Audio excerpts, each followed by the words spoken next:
Hi, everybody. It's May 20th, 2025.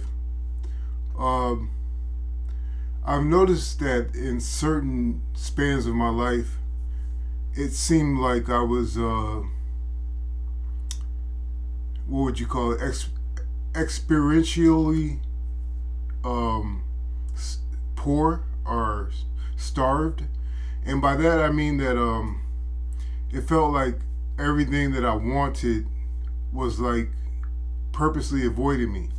So once you're in that kind of space, you start to feel like kind of kind of paranoid about why is everything that you want in your life avoiding you, and you might come to the conclusion that God is testing you, or the world is testing you, or maybe there's a spiritual block on you for something you did in the past. You start to feel guilt. You start to feel mistrust for the people around you, for the government that controls your country. You start to find any reason why these things that you want are staying away from you, are being blocked from you.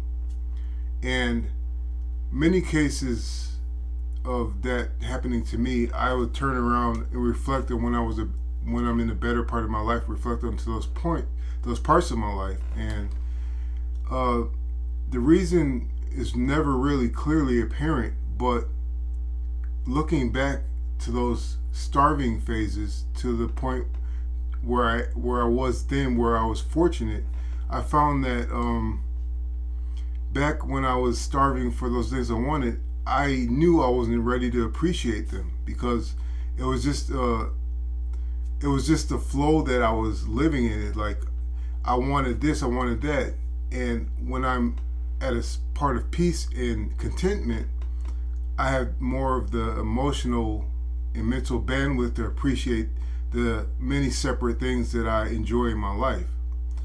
So when you're in a mode of starvation for what you want, you more than likely won't appreciate the the things that come into your life, because you're always looking forward to the next thing and the next thing. You want gratification.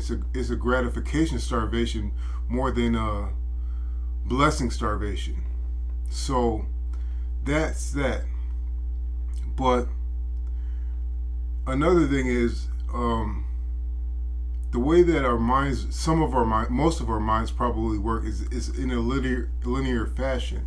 I know that we have branching thought storylines on different areas of our lives, but most of the time we only know life in a linear fashion. Like, because we know that you're 10 years old, then you're 15 years old. It goes on progressively forward in a linear fashion, and we can't exactly comprehend why something is not coming into our lives. But the way that things come into our lives aren't exactly linear.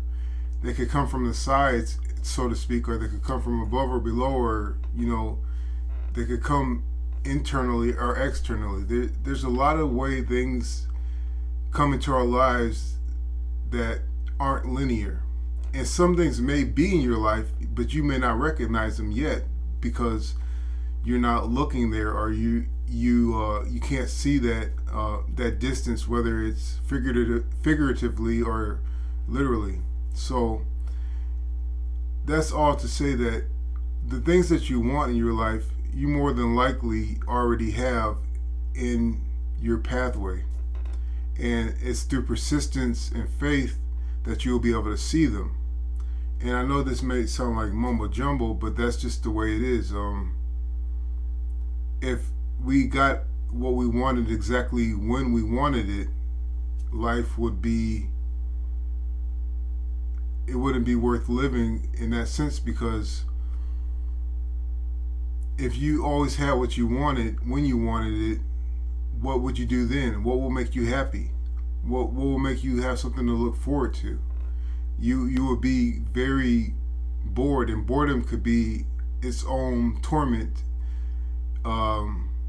when it gets the chance. And the fastest way to get to that tormenting boredom is when you always get what you want from anybody in anything. So I'm not dismissing the pain as